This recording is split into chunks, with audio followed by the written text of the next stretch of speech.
Yung isang inkwentro ko sa Lanao, yung panahon ng Piagapo. Yung panahon kasi ng Piagapo, yung platoon sergeant ako noon. Ay, hindi. Nagiging team leader ako noon kasi platoon sergeant na kami at the same time, malaki kasing kampo yun.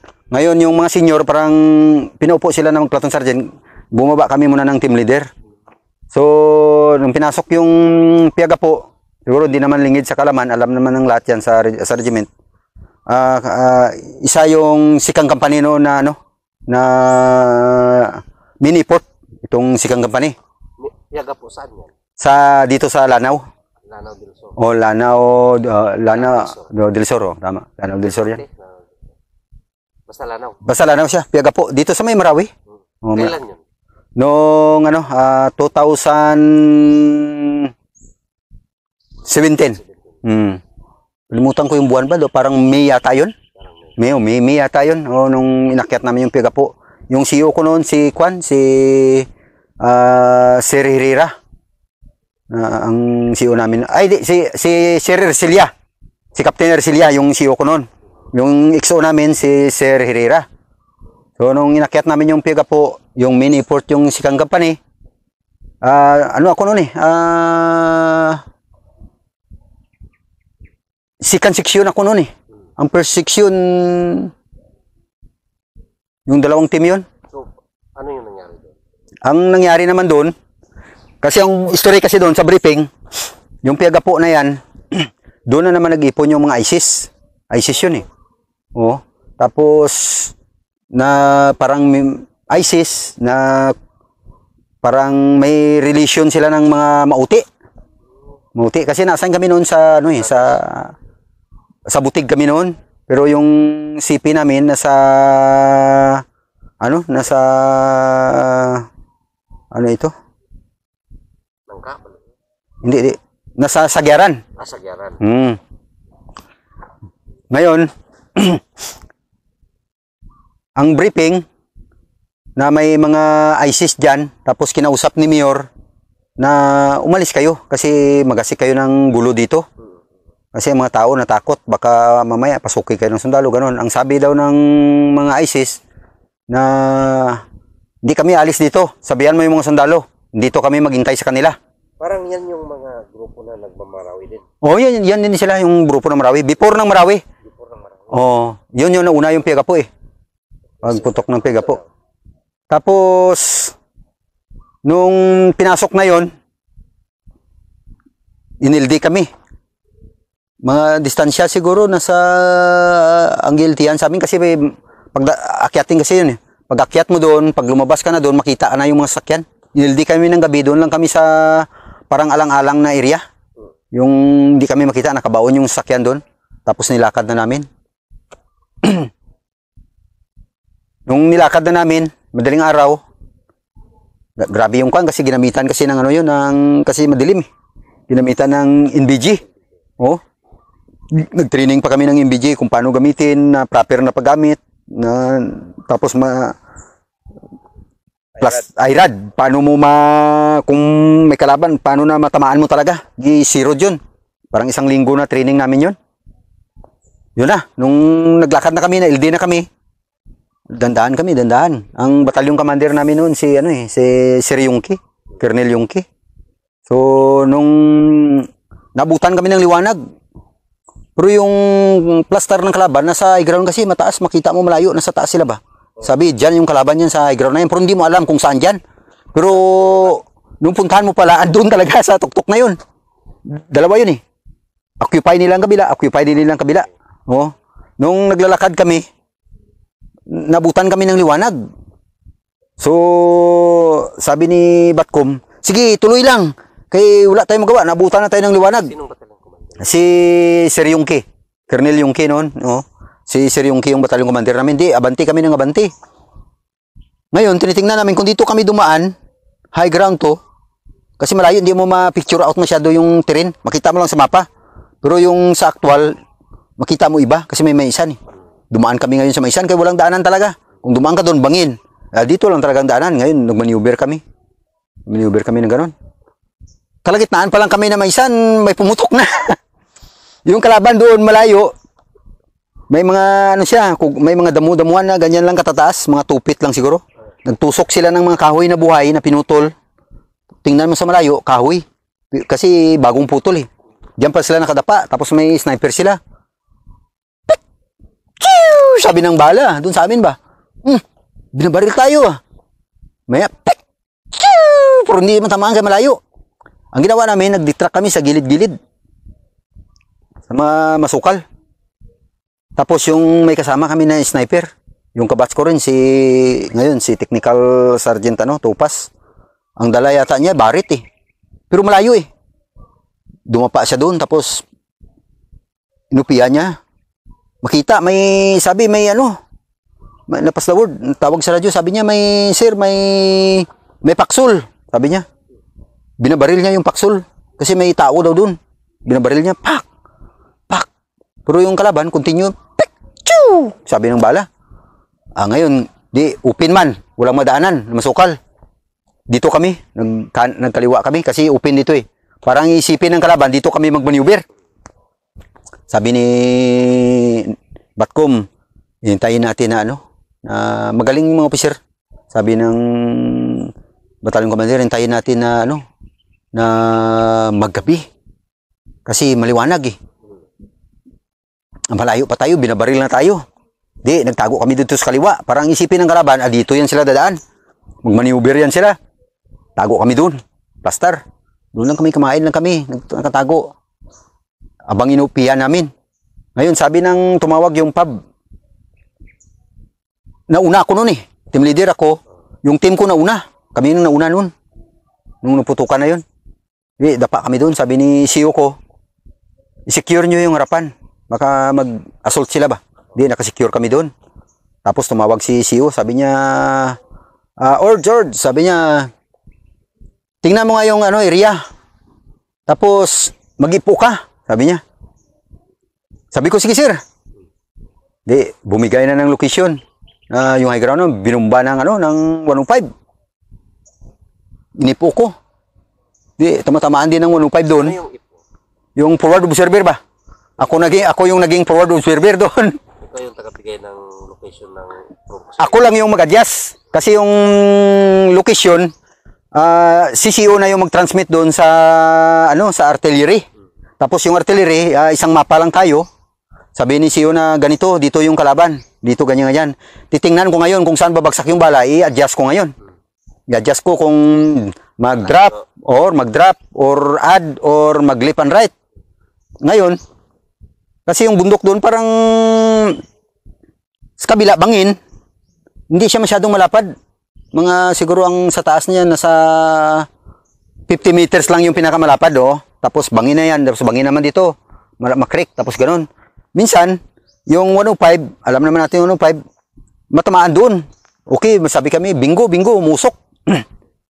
Pero kahit tamaan sila, yung kalaban, andun pa rin. Sabi ko, anong mayroon doon man? Hindi pa namin na-discover yon. Sabi ni Batcom, sige, i-stop na yung 105. Antayin natin magabi. Nung magabi na, nag-briefing na kami, papunta ng gabi. Huwag tayo maglakad ng maaga, kasi kung maaga, sabi ni Batcom, nakaready na sila, puyatin natin sila. Maglakad tayo ng madaling araw, kasi napuyat na yan sila kaabang sa atin. Pag mapagod na sila kaabang sa atin, yun din ang advice ni CEO sa amin, briefing. Ngayon, madaling araw na, naglakad kami. Naka-MBG lahat. Madaling araw, mga alas 2 kami naglakad eh. Pinasok ng daan kami, pero dahan lang. Kasi hindi binamadali. Kasi baka doon yung putok sa malayo, may kalaban pala dyan. Baka mabulaga tayo ng kalaban. Hindi minadali. Ngayon, yung trupa ko, dinadala ko rin kasi nasa ako eh. Pangatlong team ako. Pangatlong team. Second section. Ngayon, yung pagitan namin ng first section at saka yung second section, yung XO, si Sir Herrera. Mahaba kasing isang upa niya eh. Naglalakad kami. Nung paliwanag na, dandahan lang kasi, nung malapit na kami dun sa area, paliwanag na, pasuot na kami sa masukal. Ngayon, naiwan pa iba dun sa kugunan. Siguro nakita na ng kalaban mo dun dito banda, sa kaliwa. Kasi papasok kami sa siguro nag-upi-upi ang kalaban. Sabi ng mga sniper na binabayno nila, may kalaban, gumagalaw-galaw, sabi nila. Sa kami, hindi namin makita, nakapasok lang kami sa sukal eh. Ngayon, nag-halt yung leading. Observe sila. Ngayon, siguro yung radyo, tumutunog talaga yan kahit hinaan mo. Gumaganon-ganon yung radyo. Gumaganon ba? Tapos saan ba na ang kalaban? Kasi tumawag yung sa likod, yung sniper, inupian nila. Sa kaliwa nyo banda, sa may kawayan, may kalaban dyan. Mga ano, galing sa amin, yung nakita ng sniper, nasa 100 meters pa. Pero yung sa may leading, hindi alam yung kalaban. Nasa 10 meters na lang. Dikit na nila. Dikit na lang, may butas yan, may butas. Malalim, hanggang yung lalim niya. Tapos nakaumbok pa yung lupa. Tapos sa harapan ng butas, kugunan, ganyan kataas yung kugon. Tapos doon sa loob pala ng kugon na yon, na-discover namin sa uli, may bahay doon ng anay. Yung anay. Oh, buntod. Ganyan kataas, pero hindi mo makita yung buntod na yon.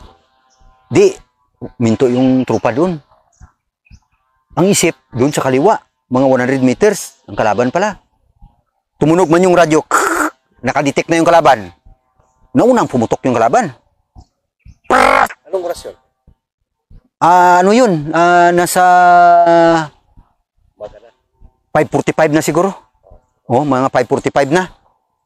Pap! Sabi, di, nag-drop ang lahat. May nawundid agad. Pero please, kamay lang ba? O slight lang talaga. Pag nag-drop ang lahat, di kami, nag-drop din kami sa likod kasi baka mag-volume fire ang kalaban. Tuloy-tuloy naman yung putok ng kalaban. Iki. Tapos sumisigaw na yung kalaban na, "Huwag na kayo maaksaya ng bala nyo." Sabi niya sa amin, marinig talaga. "Oh, huwag na kayo maaksaya ng bala nyo. Mga pisot kayo," sabi. "Huwag na kayo maaksaya ng bala nyo," sabi niya. Grabing putok. Reply din ng kalaban, grabing putokan na. Hindi man mag-alis yung kalaban man, ano nangyari dito? Grabe yung volume fire ng ano, tapos sabi may 97 RR yung yung port company. Nabali naman namin yung port company. Di abante yung port company. 57 RR mo nga. Birahin ng 57. Dalawang bala. Tapos baba mo na. Continue pa rin yung putok ng kalaban, hindi umalis. Ano kayang mayroon dyan? Paksol siguro talaga sila. Running trenches yung inisip namin. Ngayon, may nawundid naman yung dalawang team. Nawundidan sila, slight lang. Ngayon, sabi ko, sige, atras muna kayo, kami dito. Section. Inassume ko yung posisyon. Ngayon, ang ginawa ko doon, may jungle man ako. Kasi walang kakubir-kubir eh. Nakadapa lang ako. Kinakalkal ko, sabi ko sa team ko, dito kayo sa kanan, kasi may cover dyan. Tapos sabi ko, yung gunner ko, abanti dito. Yung nasa tabi kami ng gunner ko, para makontrol ko siya ba. Mabagbagan yung kalaban. Nagkalkal kami ng lupa.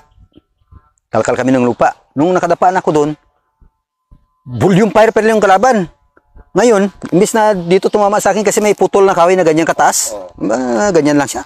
Yung bala ng kalaban, sumabit na doon sa kugon, medyo mahina na siguro yung lakas. Tumama dito sa kahoy, nakita ko talaga. Pag tama sa kahoy, parang hindi na sintro ba? Dito, gumanon. Tumama dito sa gunner ko, dito natamaan yung gunner ko. Si Corporal Andres, dito siya natamaan. Corporal pa siya dati. Ito. Di, grabing dugo. Di, natras. Ako na iwan doon. Sabi ko, "Sir, pwede ko mag-request ng mortar. Ipamortar natin." Ngayon sabi ni Master Arnio, si Master Arnio yung mortar ng ng batalyon. Diyan sa likod eh. Sabi niya, "Kaya ba yung mortarin? Masyado man siguro malapit." Sabi ko, ang estimate ko sa kalaban mula dito sa harapan ko nasa 10 meters lang. Pero bagbagan ko hindi matamaan.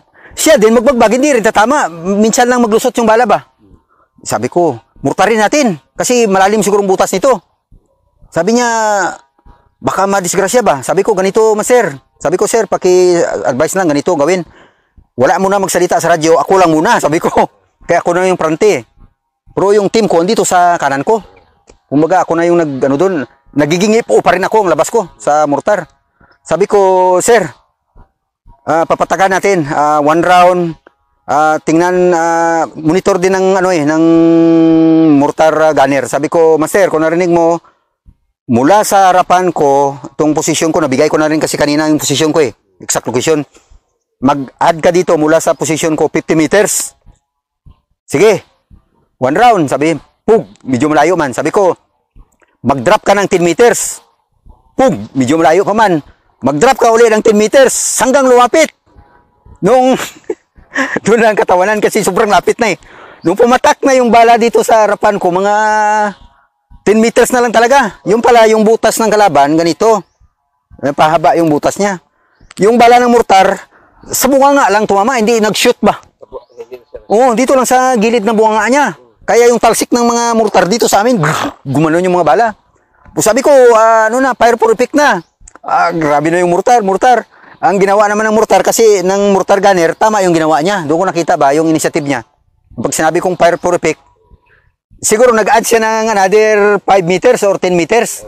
Kasi delikado na eh. Baka yung hangin, mga ganun ba. Kasi malakas ang hangin, high ground eh. Grabe ng mortar. Doon na, nung matapos na kasi yung gira, yung paksol na yon, yung mortar dito lahat nakatama sa likod. Ibig sabihin nag-adjust kunti ang mortarer. Pero halos matamaan.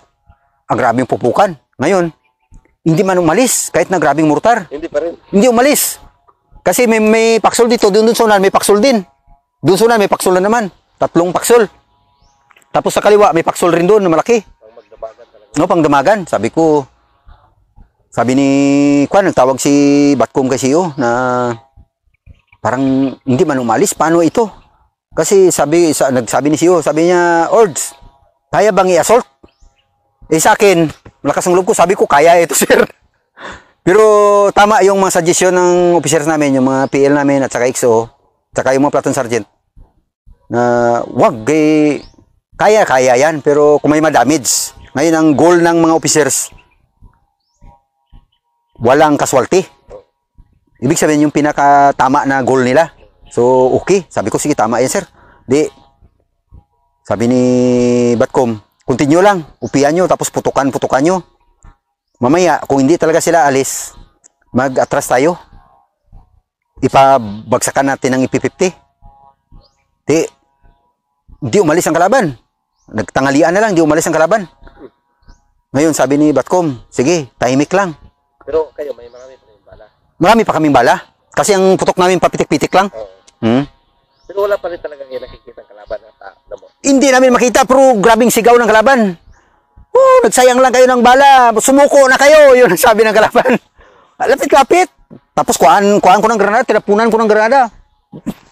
Kasi hindi mo makita kung saan siya. Kasi masukal pa nga yun. Tabunan ng kugunan. Bug! Sabi ng granada. Andyan pa rin. Ano kaya ito? Ang yan nasa isip namin, mayroon siyang gano'n, yung overhead paksol. Sabi ko, may overhead ito ba? Tapos, hindi matamataan. Parang bunker. Parang bunker siya, oo. Hindi talaga matamataan. Kasi na 57 RR na gani, hindi umalis eh. Mortar na. Oo, na mortar na, hindi ba umalis? Na granada, hindi umalis. Na kanyo na, hindi umalis. Sabi ko, matitibay talaga ito. Ngayon, ang gawa, sabi ni Batcom, nag-advise si Batcom na withdraw tayo, tahimik lahat. Bigla tayong withdraw, biglang papasok yung IP-50. Nag-atras muna kami. Doon kami sa baba, coming na yung IP-50, sabi ni kausap si doon ako nakaharap ako eh. Sabi ni Batcom sa kay CEO, siguro mahihiya rin si CEO kasi kami ang mini-port eh, na hindi namin makuha-kuha. Sabi ni Batcom, di ba natin kayang irasapin, kunin?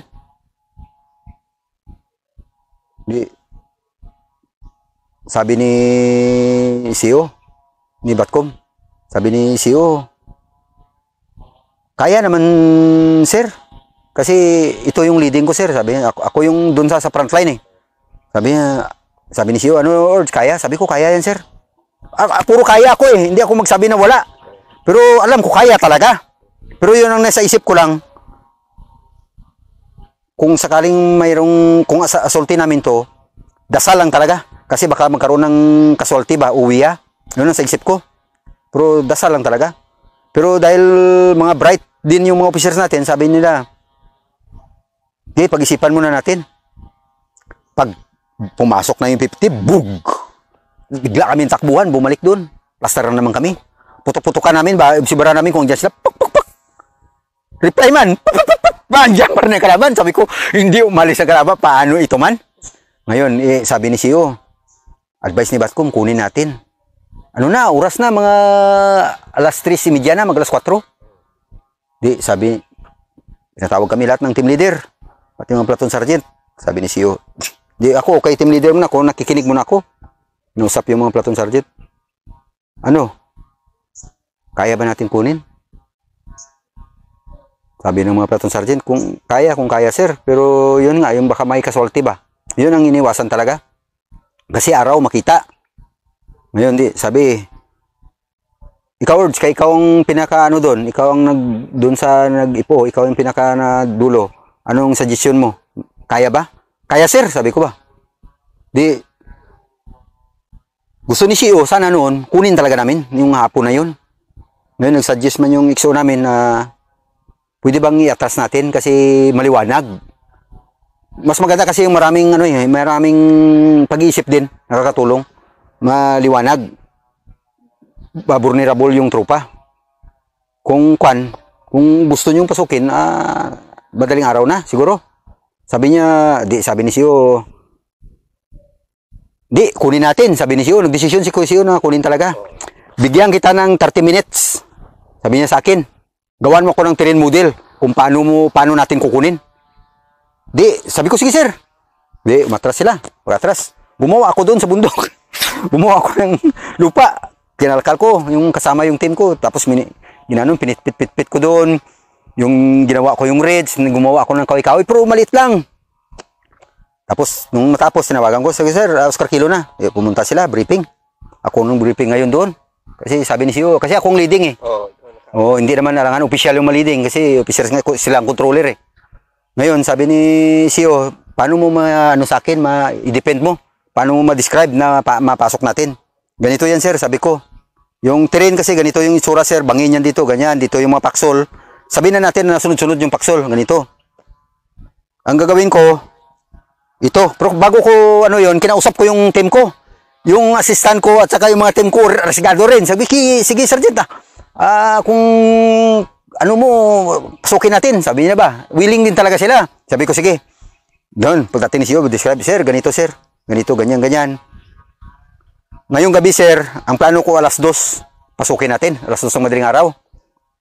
Ngayong gagabi, alis muna kami dito. Magpahinga kami. Ngayong gabi dito kami matulog. Sa frontline, ang team ko, buo. Kami mag-security. Tapos mayroon tayong naka-reserve na seksyon. Pagka alas 2 ng madaling araw, sir, aalis kami. Gagapangin namin tong bangin. Giliran namin yung bangin. Tapos yung second section, siya yung occupy sa posisyon ko. Tapos sila lang mag-cover fire. Kumbaga, putok sila. Para kunwari, hindi pa rin kami umalis doon. At saka hindi nila marinig yung ingay namin kasi nakapokus sila doon sa putok eh.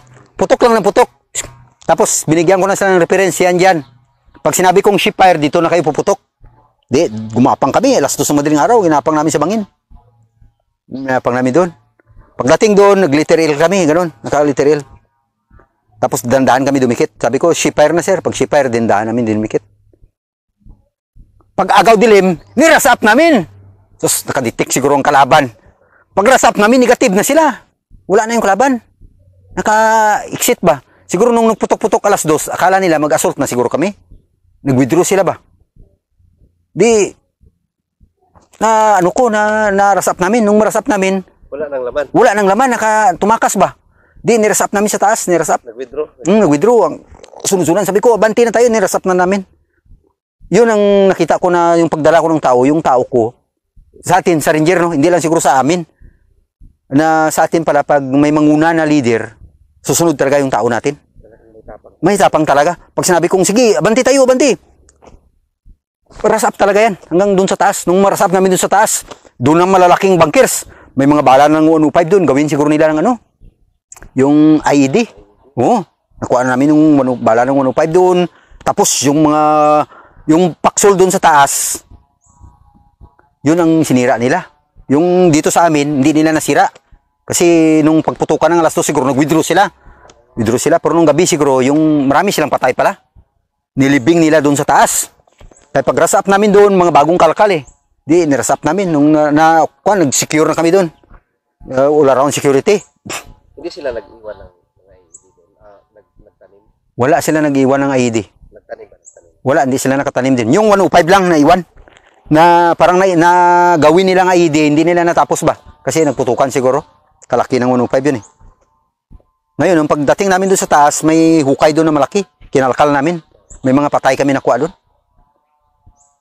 Nakuha namin yung patay doon na sabi niya si Imam daw yun. Yung mahaba yung bungot niya, malaking tao. Tapos doon sa kabila, may nakuha naman kami na patay. Narasap namin yun, makuha namin ng patay. Pero hindi namin niya kilala yung doon sa kabila. Ilan ang patay na nakuha niyo? Ang nakuha namin na patay doon, kasi lumipat pa kami doon sa kabila, 3 nakuha namin na patay doon. 3. Nakuha namin patay. Yung baril, wala na. Yung baril, wala na, dala na nila.